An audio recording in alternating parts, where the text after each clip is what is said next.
Hello, my name is Meier Paul from Meier Paul Real Estate, and we are back with another MPTV interview. I'm delighted to have Mark Houtman from KMH Accounting Services with us today, and we will be doing a number of interviews with Mark around baby boomers, again digital babies, and also Generation X and Y. Welcome, Mark. Hello Susanna, it's a pleasure to be here today. Now moving on to another section where if you individuals decide, so we're going from the investment side, but few individuals looking at actually setting up a consortium together. Mm-hmm. Could you go through that? What are the benefits, what are the implications and risks associated with that? Certainly, I'll go through the benefits firstly. That if you're going to set up a consortium or let's talk about a unit trust type structure or something like that, there can be huge benefits in doing that in terms of the amount of capital you need to bring to the table, the amount of money that you need to do that. Obviously, if you've got one person trying to go out there and invest, they've only got their own resources and their own money to do that. Whereas if you get together with other parties, you can certainly pool your money together, and the options then expand in terms of how many properties you can purchase, what you can do with those properties.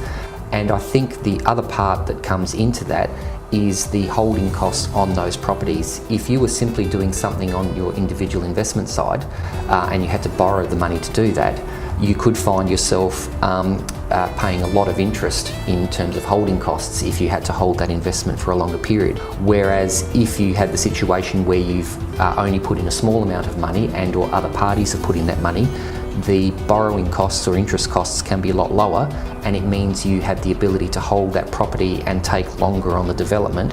And if the market's not quite right to sell, you can then hold on to those things. So certainly there's a benefit from that side.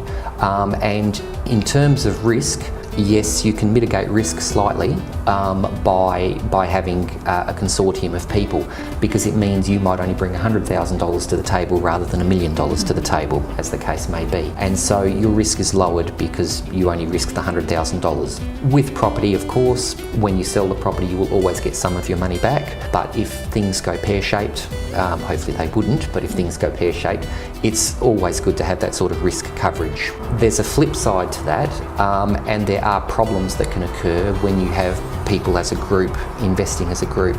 You need to be mindful of the parties that you're investing with and also the time frames for your investment, because if you've got one person that can only put their money in for 6 months but everyone else is ready for 3 years, and then 6 months into it you've just bought the property, you haven't even subdivided yet, and all of a sudden they want their money out because they want to go on their holiday, then it can be very, very difficult. So you need to find very like-minded people in order to do that.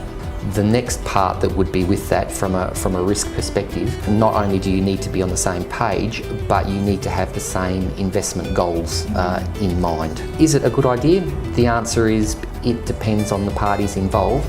And the last part that I'd put in there, it depends on where the market is going as well, because you could find, okay, we're going to start purchasing now when the market's sort of falling a little bit, as the case may be. If the property market sometimes goes up, sometimes it goes down. You need to be mindful that you're buying in the right time, and you're also able to hold on to things if things go, as I said before, pear-shaped. And that's the time that prior to purchasing or setting up the consortium, we would come and see you, you would help us set up the rules, discuss what the goals are before we actually set up the consortium. Absolutely, yeah. And I think the thing which governs, let's use an example, a unit trust, is that, okay, every party has put their money in and everyone gets a discrete share of the investment. If there's 100 units and everyone has 20 units and there's 5 parties involved, everyone's got a 20% share. So no one can say, oh, this is mine and that's yours, and whatever the case may be. Everything's shared equally, be it the income that comes from it and or the expenses and the ongoing holding costs as well. So certainly the ground rules, and that's where I mentioned that you really want to have people that are very like-minded if you're going to go into a consortium, because you don't want to have a little bit of infighting. Yes, definitely.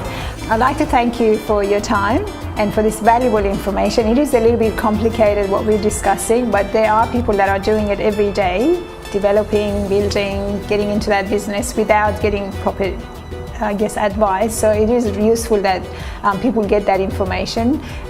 Thank you so much, Mark. Thank you, Susanna. It's been a pleasure.